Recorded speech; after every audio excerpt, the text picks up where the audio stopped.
네, 변변한 정치 매주 목요일에 만나는 두 변호사님입니다. 전지현 변호사, 박상수 변호사 두 분과 함께하겠습니다. 어서 오세요. 네, 안녕하십니까. 네, 안녕하세요. 예. 먼저 이게 국민의힘 이슈이긴 한데 민주당에서도 곧 법안이 발의를 한다고 하더라고요. 지구당 부활 얘기부터 좀 나눠보겠습니다.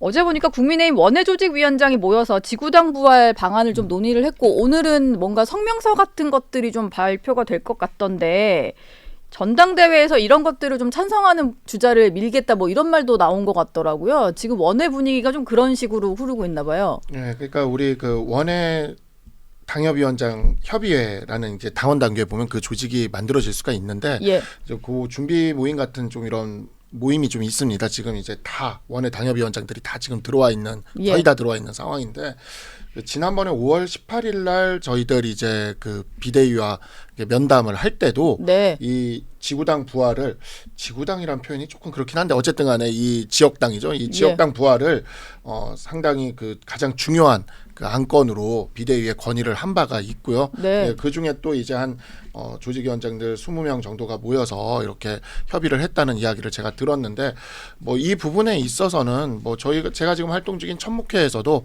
상당히 뭐 지역당이나 이런 조직이 예. 부활해야 된다라는 네. 점에서 굉장히 적극적인 좀 그런 찬성 입장을 가지고 있다라고 좀 말씀드릴 예. 수 있습니다. 근데 이게 20년 전에 없어지는 과정에서 한나라당 차떼기 사건이 좀 있었다 보니까 그 부정적인 면만 좀 보고 이게 부활하는 게 맞냐 뭐 이런 여론도 있는 것 같아요. 전지현 변호사 보시기에는 어떻습니까? 부활이 좀 필요한 상황이라고 보세요? 저는 이 지구당 부활은 민주당보다 국민의힘에 더 절박한 문제라고 봅니다. 그게 예. 왜 그러냐면은 선거에서 중요한 게 이제 명분, 조직, 그다음에 바람 그거거든요.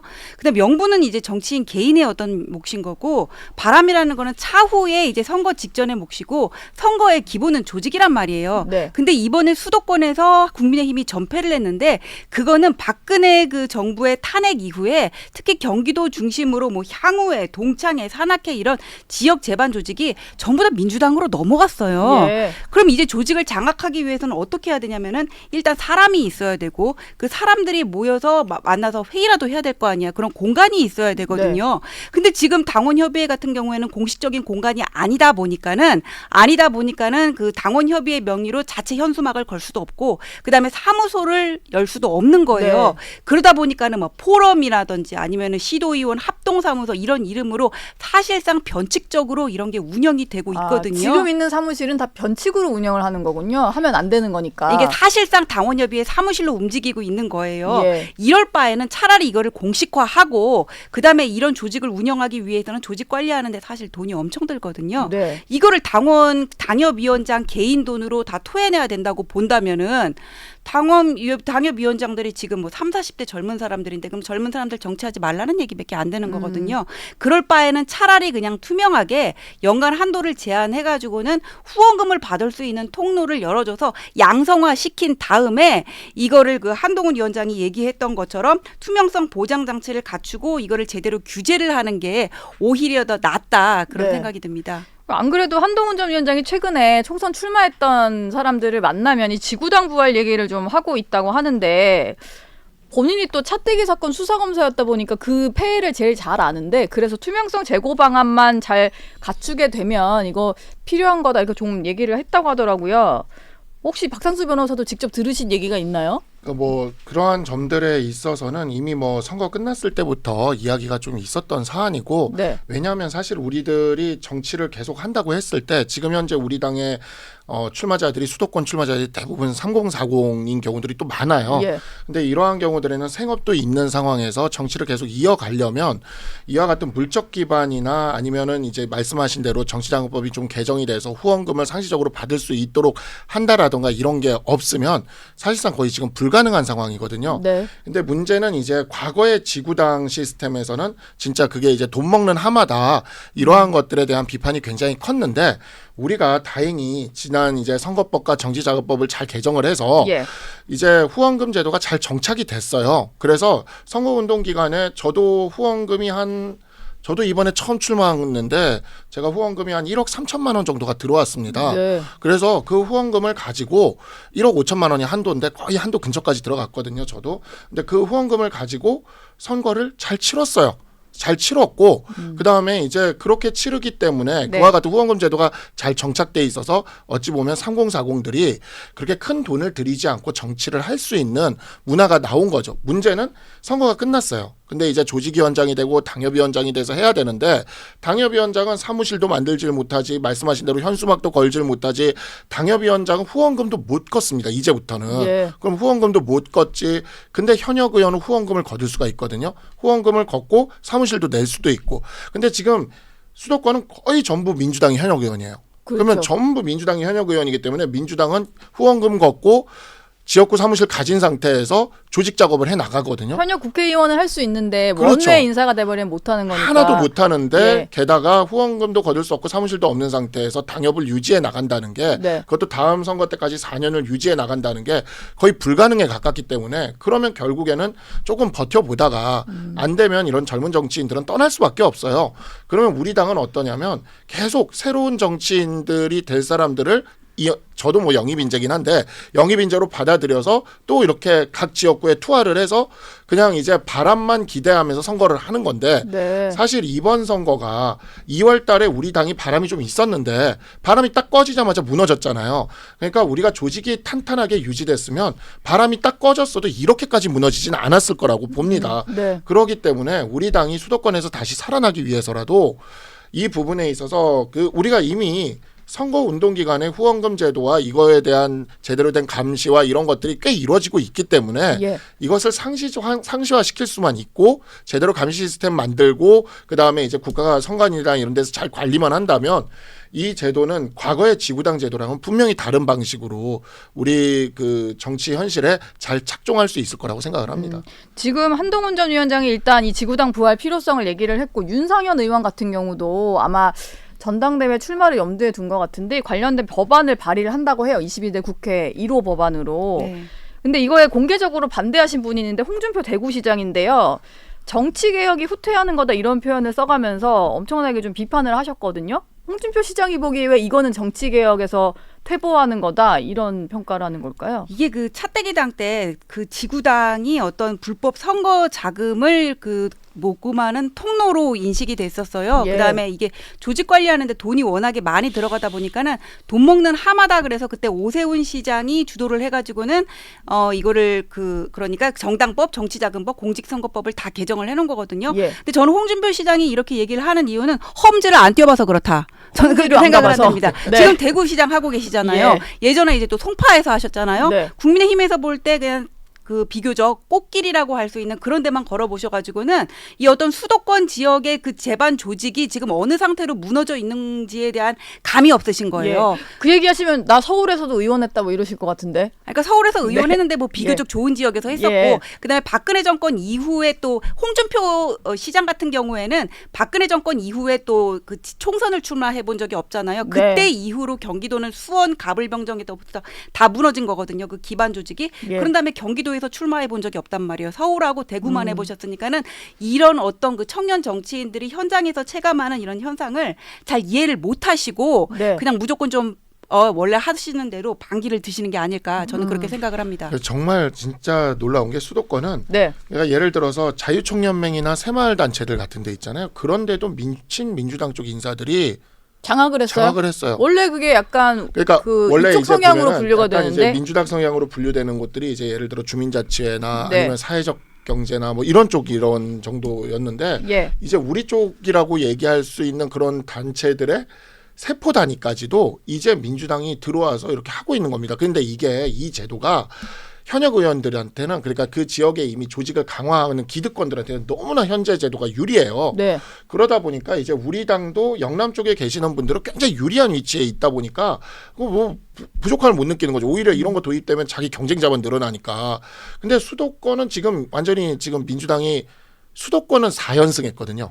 예. 우리가 수도권에서 4연패했어요. 네. 그래서 10년 넘게 우리가 졌기 때문에 거의 황폐한 단계입니다. 진짜 지난 지방선거 때 한 번 반짝 이긴 거예요. 예. 지방선거 한 번 딱 이겼고 그나마도 그 지자체장들도 그 지역에서 정치에 나가려면 민주당 세포 조직들과 민주당과 협의하지 않으면 아예 못해요. 그냥 그렇기 때문에 이러한 네. 상황이 예. 이제 패배의 고착화를 가져올 겁니다. 그래서 근데 우리가 수도권에서 완전히 이렇게 무너지게 된다고 계속해서 무너진다고 하면은 우리는 그냥 이제 영남 강원당으로 딱 머물러서 그냥 딱 한 100석 금방 왔다 갔다 하면서 네. 100석도 무너질 것 같아요. 이러다가는. 예. 네, 부산도 좀 위험하지 않나요? 그러니까 수도권을 위해서 필요하다. 네. 그러니까 현역 같은 경우에는 후원의 사무소를 들 수 있고 거기 직원을 들 수가 있고 또 후원금을 계속 모금을 할 수가 있거든요. 네. 근데 지금 민주당 현역이랑 4년 뒤에 싸워야 되는 국민의힘의 원외 당협위원장들은 그런 것들을 들 수가 없단 말이에요. 예. 4년 동안 열심히 해라 그렇게 얘기를 하는데 아무리 4년 동안 무료 변론하고 뭐 노인정 돌아다니면서 인사하고 경조사 챙긴다고 하더라도 그렇게 한다고 하더라도 그 조직을 완전히 장악하고 있는 거랑 개인 플레이로 뛰는 거랑은 엄청난 차이가 있거든요. 네. 그래서 그거를 할 수 있는 바탕을 마련해 달라는 게 지구당 부활인 거예요. 공론화는 되기 시작한 것 같고 앞으로 전당대회 이슈로도 좀 떠오르지 않을까라는 생각이 듭니다. 국민의힘 백서특위 얘기로 좀 넘어가 볼 텐데요. 어제 총선 당시에 사무총장 지낸 장동혁 의원이 특위와 면담을 진행을 했는데 끝나고 나와서는 뭐 공개적으로 얘기를 하진 않았는데 나중에 좀 취재를 해본 결과 그 당시에 한동훈 원톱 체제 말고 대안이 있었냐, 그리고 내부에서도 한동훈 책임론을 가지고 좀 길게 공방이 있었던 것 같더라고요. 이 특위 백서특위는 어쨌든 한동훈 전 위원장 면담도 하고 계속 진행을 하겠다고 하는 건데 좀 어떻게 보셨습니까? 그러니까 조정원 위원장이 처음부터 그냥 좀 조용하게 이 백서특위를 진행을 했으면 지금 같은 이런 일이 없었을 거라고 저는 생각을 해요. 그래서 비공개로 하거나 이런 식으로. 네. 아니 제가 이렇게 해서 그래서 궁금해서 지난 총선 때도 백서를 썼더라고요. 네. 그래서 지난 총선 때 백서를 누가 썼나 하는 것도 이렇게 살펴보니까 아무도 몰라요. 정양석 전 의원이 위원장이셨고 네. 그다음에 지금 장동혁 전 사무총장이 위원으로 들어가 있었더라고요. 그리고 지난번에도 백서가 되게 잘 나왔어요. 저도 다 봤는데. 네. 근데 그 백서는 4월에 총선 그때도 참패했거든요. 저희. 근데 참패했죠. 4월에 네. 참패하고 백서는 8월에 나왔는데 그 기간 동안 딱히 뭐 이러한 이야기 없이 조용히 나와서 그리고 백서도 되게 알차게 잘 나왔거든요. 저는 지금도 백서특위에 있는 위원분들은 되게 알차게 쓰기 위해서 많이 열심히 하신다고 제가 이야기를 들었어요. 네. 근데 계속 이 부분을 정치적 공방으로 계속 끌고 가는 게 도대체 이 백서특위 위원장으로 계신 조정원 의원이 지금 이걸 가지고 자기 정치를 하려고 하는 건지라는 그런 의문이 계속 생기는 건 거죠. 근데 우리들 낙선자들 입장에서는 그러니까 제가 다른 방송에 어떤 인터뷰하시는 다른 조직위원장님, 예. 김준호 조직위원장님이었나 하여튼 이분이 그 말씀하시는 거 제가 되게 인상 깊게 들었는데 예. 공동묘지 위에서 혼자 이렇게 자기만 이렇게 돋보이려고 한다 이런 식의 이야기를 하셨던 것 네. 같아요. 그래서 전 그 말이 그냥 딱 마음에 와서 닿더라고요. 왜냐하면은 지금 너무 패배하고 나서 다들 힘들고 네. 지금 지역 조직들도 거의 없는 상태에서 이거 어떻게 다시 재건해야 되나 이런 고민들을 하고 있는 사람들한테 계속 그냥 특정 인물들 몇 명 갖다 놓고 누구 책임이다 이걸 왜 하고 있는지를 모르겠어요. 그리고 누굴 와야 된다 말아야 된다 오는 게 좋을 거다 나쁠 거다. 그러니까 그 이름을 얘기하면서 본인의 어떤 그 급을 높이려는 건지 네. 그런 거 안 했으면 좋겠어요. 지금 예. 다 졌잖아요, 우리. 네. 다 졌다고 너무 힘들어요, 예. 지금. 예. 그러니까 안 했으면 좋겠습니다. 문득 그 생각이 드는데 어제 홍진보 시장이 또 이 백서특위 얘기를 막 물어봤더니 기자들이 나는 왜 계속 갸를 거론하는지 모르겠다. 갸라는 게 이제 그 아이라고 해서 한동훈 전 위원장을 또 아이에 빗댄 건데 오히려 이제 자꾸 왜 관심 가지냐 뭐 이런 얘기인 것 같아요. 근데 조정훈 특위 위원장 같은 경우는 어제도 강조를 한 게 한 전 위원장을 면담하는 게 그분을 위해서도 좀 필요한 일이다 이렇게 얘기를 했거든요. 전 그런 얘기 안 하셨으면 좋겠어요. 지금 총선 백서 특위의 문제가 예. 뭐냐면 너무 시끄러워요. 백서라는 거는 원래 그 실패의 원인을 분석을 하는 거잖아요. 참패의 원인을. 네. 그러면은 누군가의 책임이 나올 수밖에 없어요. 네. 그렇기 때문에 이게 쓸데없는 어떤 정파적인 논쟁을 불러일으키지 않기 위해서 조용히 했어야 되는데 일단 막 본인의 전당대회 어떤 출마 가능성을 시사하기도 하면서 메시지 관리 잘못했고요. 그리고 면담은 특히 어떤 면담이라는 게 불러서 얘기를 하는 거기 때문에 민감할 수 있는 부분인데 면담 말고 차라리 미팅이라고 얘기를 하고 이 순서를 한동훈 위원장부터 부른다 이렇게 하지 말고 좀 조정을 하고 조용하게 했으면 어떨까 싶어요. 네. 백서특위를 얘기를 하는데 정권 심판론 있으니까 용산 관계자 불러야 되고 뭐 당시 공관위원장, 인재영입위원장 다 만나가지고 얘기를 해봐야 되는 건 아는데 지금 한동훈 면담하는 것만 부각이 됐잖아요. 이거 예. 메시지 관리 잘못한 거란 말이에요. 네. 똑같이 불러서 얘기를 조용하게 하고 백서를 썼으면 되는데 한동훈 위원장을 부르는 게 잘못됐다는 게 아니에요. 근데 한동훈 책임론 그 공방이 처음에 벌어졌잖아요. 백서특위 시작하면서부터. 예. 그런데 또 한동훈 위원장을 면담한다고 얘기를 하니까 면담한다고 얘기를 하고 또 제일 먼저였거든요. 네. 그러니까 이런 쓸데없는 논쟁이 불거지는 게 아닌가 싶습니다. 그 어제는 이런 것도 공개를 했는데 일단 한 전 위원장에게 면담을 요청을 했고 아직 답이 오지 않았다라는 얘기였거든요. 뭐 본인이 판단하지 않겠습니까? 근데 문제는 이렇게 참석하는 것 자체가 전재현 변호사님 말씀하시는 것처럼 참석하시는 것 자체가 정치적 해석에 어떤 그런 부담이 주는 상황을 만들어 놓은 게 전 이게 지금 진짜 잘못됐다는 생각이 들고요. 아까 홍준표 시장님 얘기 잠깐 나왔는데 네. 홍준표 시장님이 모래시계 검사로 한창 날리실 때가 제가 고등학교 다닐 때였어요. 예. 그때가 한 95년에 막 모래시계 막 그때 41살이셨습니다. 네. 그리고 처음 송파에서 당선되실 때 나이가 42살이셨어요. 제가 지금 올해 한국 나이로 46이거든요. 예. 이제 저 요즘에 이렇게 보면은 다초점 렌즈 껴야 되나 할 정도로 노안이 오는데. 아, 벌써요? 예. 요즘 그래요. 지금 눈이 나빠서 그런지. 네. 근데 아직도 청년 소리 듣고 있거든요. 예. 근데 이게 정말 여의도는 성년이 사실 뭐 거의 50대까지인데. 그러니까 예. 이게 30년 동안 우리나라에 네. 무슨 일이 있었는지 모르겠는데 이제는 50대 보고 그러시는데 본인 네. 41살, 42살 때 하셨던 거 생각하시면 이제 조금 있으면 환갑 청년 올 것 같아요. 네. 근데 이게 정상인 건가? 우리나라 지금 이래도 되나 싶은 생각이 좀 듭니다. 예.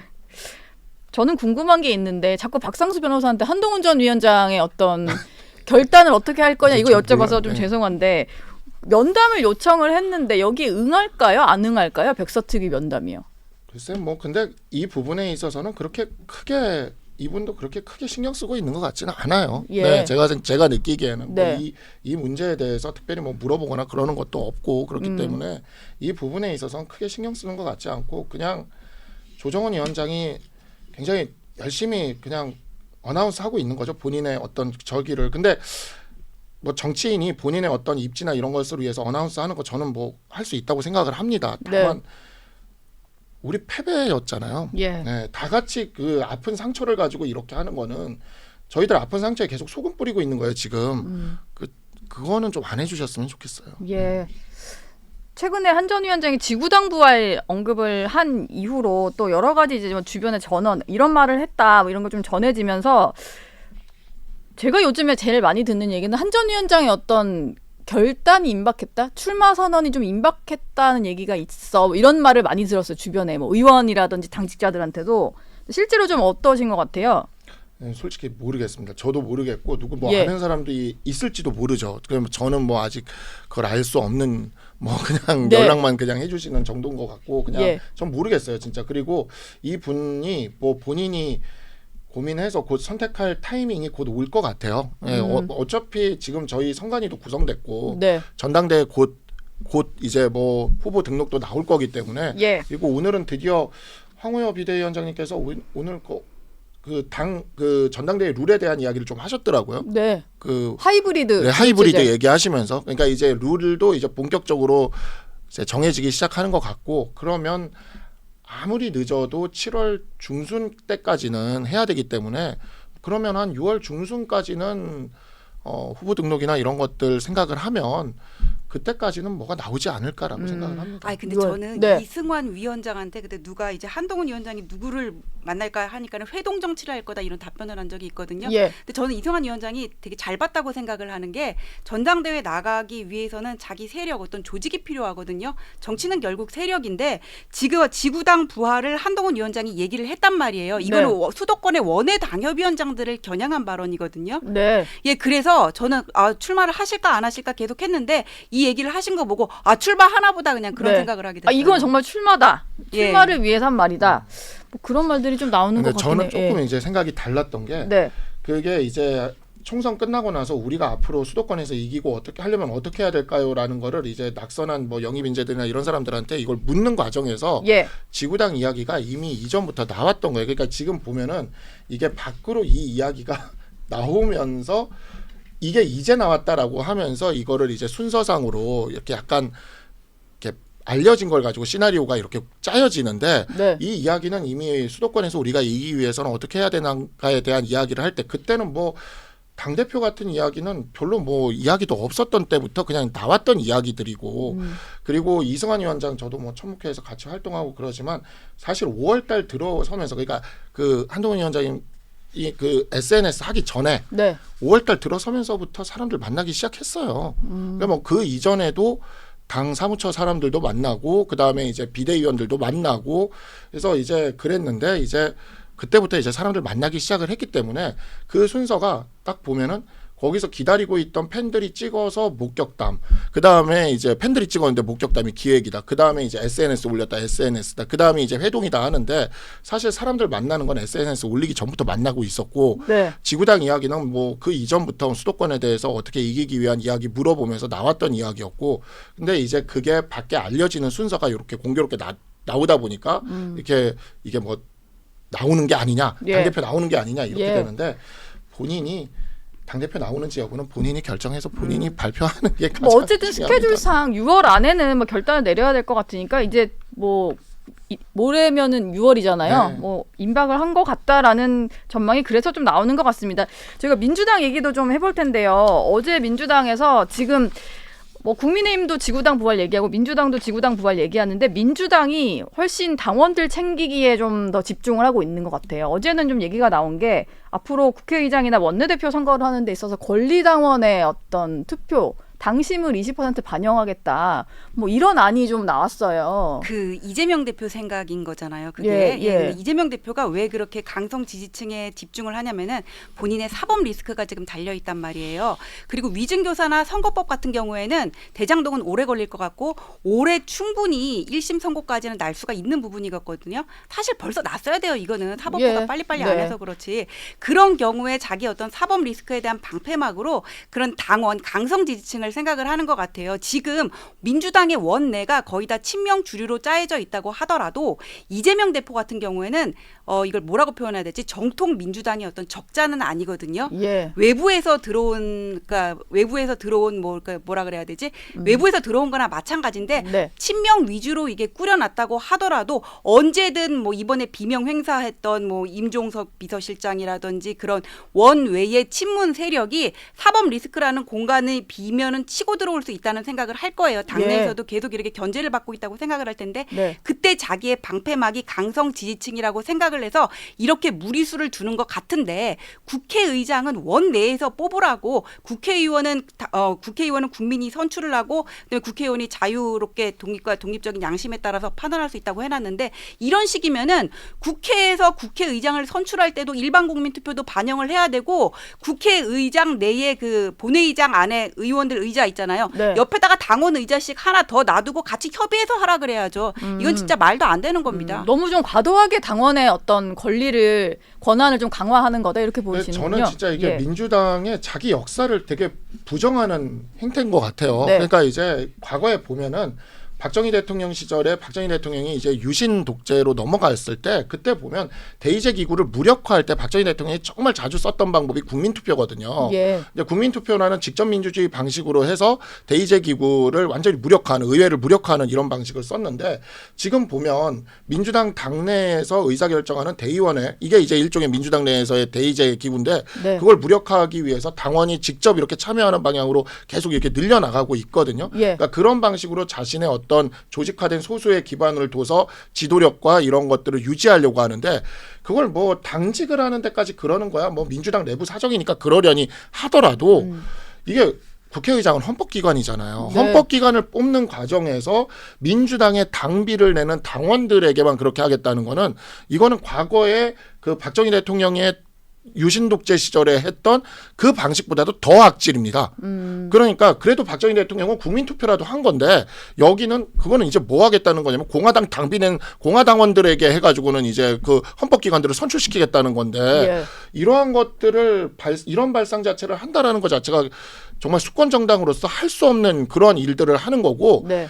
약간 이렇게 가면 거의 위헌 정당에 가까운 모습이 아닌가 싶은 정도의 정말 예. 민주당 내에서 반드시 자정작용이 나와야 되고 제가 이제 다른 방송에서도 만나보니까 민주당 내에서도 이에 대한 비판이 굉장히 강한 것 같더라고요. 아 그래요? 그래서 근데 공개적으로 목소리가 안 나오는 상황이더라고요. 그러니까요. 그게 정말 지금 그 민주당이 예. 질식할 것 같은 분위기인 것 같습니다. 그리고 네. 요즘에 뭐 이틀막 민주당이 얘기하지만 진짜 이틀막은 민주당에 있어요. 지금 당원들 그 조직화된 그 개딸이라는 그 조직화된 소수를 이용해서 예. 예, 이제 몇십 년간 정치를 했던 사람들도 제대로 말을 못하게 만드는 정말 진정한 의미의 그 입틀막을 지금 민주당이 하고 있다 이런 생각이 듭니다. 민주당은 어쨌든 이 방향으로 계속해서 좀 밀고 나갈 것 같습니다. 그리고 22대 국회는 21대보다도 더 좀 힘들게 운영이 될 것 같다. 뭐 이런 전망들이 뭐 당연히 많이 나오고 있는데 최상병 특검법이 일단 21대 국회에서 부결이 됐어요. 네, 또 네. 어찌 보면 법야권에서 오히려 이탈표가 나왔다 이런 얘기가 나올 정도로 국민의힘은 표를 좀 잘 지킨 모습인데 22대 국회로 들어가면은 여당이 108석으로 또 확 줄다 보니까 여기서는 좀 괜찮을까 이런 얘기가 나오는 것 같아요. 근데 우리가 처음에 그 국민의힘에서 뭐 이탈표가 다 이렇게 카운팅 해가지고는 17표까지도 나올 수 있다 이런 우려까지 있어가지고는 예. 사실 그거 발표 나기 전에 많은 분들이 조마조마했었거든요. 그런데 지금 그 산정한 거를 보면은 5명 그 반대 우리 찬성한다고 손든 사람들까지 생각을 하고 이수진 의원 안 나온 것까지 치면은 최소 6명 박주민 의원이 말한 9명 그 다 만약에 그 국민의힘에서 넘어갔다고 치면은 최대 9표까지도 이탈표가 나왔다고 볼 수가 있는 거잖아요. 범야권에서. 네. 그러니까 민주당 내에서도 어떤 그 이재명 대표의 일당 독재 체제라든지 이번 공천 과정에서의 불만이 쌓였던 게 이런 식으로 지난번 그 우원식 의원 그 승리할 때하고 이번에 그 최상병 특검 법안 표결할 때도 이런 식으로 발현이 되는 것 같거든요. 네. 국회는 결국 집단 지성이라는 게 있기 때문에 13명에서 8석으로 비록 줄기는 했지만은 민주당이 이번에 그 최상병 특검 법안 통과시키면서 본회의 통과시킨 것도 전세 사기 지원법 이거 위헌 소지 있는 거거든요. 정당한 권리자의 명도 청구를 제한하는 거니까. 예. 그다음에 뭐 민주유공자 예우법 같은 경우에도 예전에 추미애 장관이 지대추구라는 말을 했잖아요. 지대추구. 예, 네. 수십 년 전에 그 민주화 운동 한 걸 가지고 도대체 언제까지 울거먹으려 그러는지를 모르겠어요. 그다음에 농업회의 소법이다 이것도 말 안 되는 거고 지속 가능한 한우법이요. 한우는 보호해주면서 그러면 한도는 보호 안 해주냐고요. 이런 예. 식으로 엉터리 법안을 제출을 하게 되면은 민주당 내에서도 결국은 이탈표가 나올 수밖에 없는 거고 지금 여기에 대해서 여당이라든지 대통령실이 부족한 거는 어떤 정무적인 대응이거든요. 최상병 특검법 같은 경우에도 작년 말에 MBC에서 뉴스 나올 때 빨리빨리 이거를 해명하고 치고 나갔으면 여기까지 안 왔어요. 네. 이런 부분을 이제 좀 더 보완을 해가지고 당정 관계를 과거의 어떤 수직적인 관계가 아니라 수평적으로 친밀하고 소통하는 관계로 바꾸면서 이런 부분들을 지속적으로 설득을 한다면은 비록 의석수는 줄었다고 하더라도 더 어려워지는 그런 일은 발생하지 않을 거라고 생각합니다. 예. 당정 소통 좀 원활히 하고 좀 별로 커지지 않을 일인 것 같아서 좀 방치를 했다가 이를 키우는 게 있었으니까 이걸 좀 바로잡으면 좀 괜찮았나 질 수도 있다 뭐 이런 말씀인 것 같은데 실제로 좀 22대 국회는 운영을 그렇게 좀 하는 게 좋겠죠? 의석이 네. 워낙 적다 보니까. 네, 그렇게 할 수밖에 없고 예. 제가 늘 어디에서도 이야기를 하지만 정말 우리 당이 지금 보면은 뭐 이제는 개파나 이런 것들 가면 안 된다고 생각을 합니다. 그래서 왜냐면 8석만 딴 생각 품으면 우리도 굉장히 위험해지는 상황이 오거든요. 예. 8명이라는 숫자는 저녁 한번 먹을 수 있는 숫자거든요. 그냥 예. 8명 어디 가서 저녁 한번 먹으면 무슨 일이 벌어질지가 모르는 게 지금 이런 위태로운 상황이기 때문에 우리 진짜 저는 지금 이재명 대표를 중심으로 한 민주당 너무 우려스럽습니다. 진짜 네. 국회의장 그 당원 20% 듣는 순간 이거 나라를 홍콩으로 만들려고 하나. 예. 홍콩이 민주주의 한다고 그렇게 얘기해놓고는 온갖 직능 대표니 뭐니 해가지고 이상하게 만들어가지고 제도를 진짜 위인설법을 하고 한 사람을 위해서 법을 다 바꿔가지고는 그냥 그 사람이 원하는 결과가 무조건 도출되게 만드는 거죠. 예. 그런 모습으로 지금 민주당이 가고 있는 상황이어서 네. 정말 우리 당이 우리 자유민주주의와 대한민국을 지키는 마지막 보루가 돼야 된다고 생각을 하고 네. 그런 측면에서 당과 정의 관계도 그렇고 정말 그 내부에서의 그런 갈등이나 그런 개파 이런 싸움이나 이런 것들은 최소화해야 된다고 저는 생각을 하고 있습니다. 이재명 대표 얘기도 좀 마지막으로 여쭤보면서 마무리를 하려고 하는데 요즘에 보면 종부세 완화라든지 뭐 이런 얘기를 하고 연금 개혁 이슈도 먼저 던지고요. 그리고 어제 같은 경우는 민생회복 지원금을 차등 지급하는 것도 수용하겠다. 이제 원래는 전 국민에게 정액 25만 원 무조건 줘야 된다 하다가 뭔가 좀 한 발 물러서는 것 같은 얘기를 하긴 했어요. 근데 이것도 뭐 이제 뭔가 수용을 할 수 있는 그런 제안은 아니긴 했는데 이렇게 어찌 보면 중도층에 어필할 수 있는 계속 던지는 이런 이유가 뭐가 있을까요? 중도층이 여기에 속아 넘어가면 안 돼요. 이거 페이크 민생이에요. 예. 민생회복지원금 뭐 페이크 차등 지급, 민생, 네. 페이크 민생.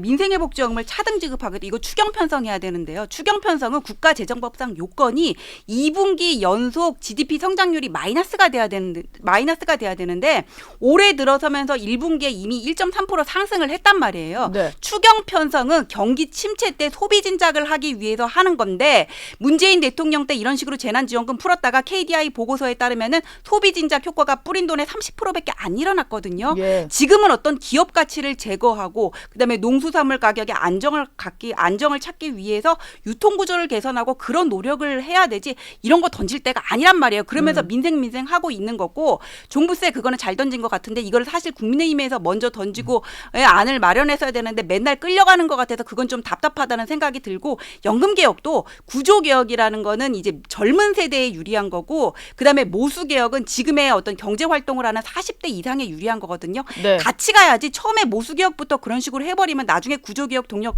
떨어져 버리고 지금의 20대 이하의 어떤 그 청장년층들은 지금 민주당의 그 지지층도 아니란 말이에요. 개혁의 그렇죠. 딸들이라고 하는 분들이 주로 40대 이상이거든요.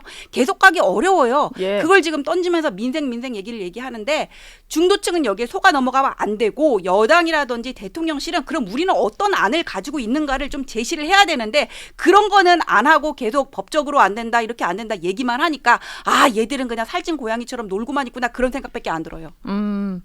열변을 토해 주셨습니다. 네. 이제 이재명 대표 같은 경우는 이런 게 다 전략적인 것 같아요. 물론 속지 말아야 된다라고 하셨지만 일부 봤을 때 이재명 좀 달라졌네라고 하는 사람도 있을 것 같고 이게 수권 능력을 보여주기 위해서다. 민주당 내에서도 그런 얘기를 하더라고요. 이재명이 교활한 게 이런 식으로 중도층을 공략하는 것처럼 종부세니 뭐니 이런 건 던지면서 한편으로 의장 당원 20% 이런 식으로 해서 예. 완전히 이렇게 자기의 의사결정 구조는 장악하려고 하거든요. 네. 진짜 전지현 변호사님 말씀처럼 속지 않아야 되고 우리 당도 이제는 좀 더 전략적으로 접근할 필요가 있는데 저희 천목회가 그래서 6월 6일 날 연금 네. 문제를 가지고 저희들이 이제 강의를 듣고 토론을 하고 성명을 낼 겁니다. 그리고 저희는 이제 구조개혁 쪽으로 조금 더 의견이 좀 모이고 있어요. 예. 그게 구조개혁이 젊은 층을 이렇게 공략할 수가 있는 거고 저는 이제 그날 회의를 하면서 그러니까 우리가 할 수 있는 어떤 퍼포먼스 같은 것도 좀 제안을 하려고 합니다. 그러니까 이러한 부분들이 우리 당에서도 좀 전략적으로 당 내에서 다양한 목소리가 튀어나가면서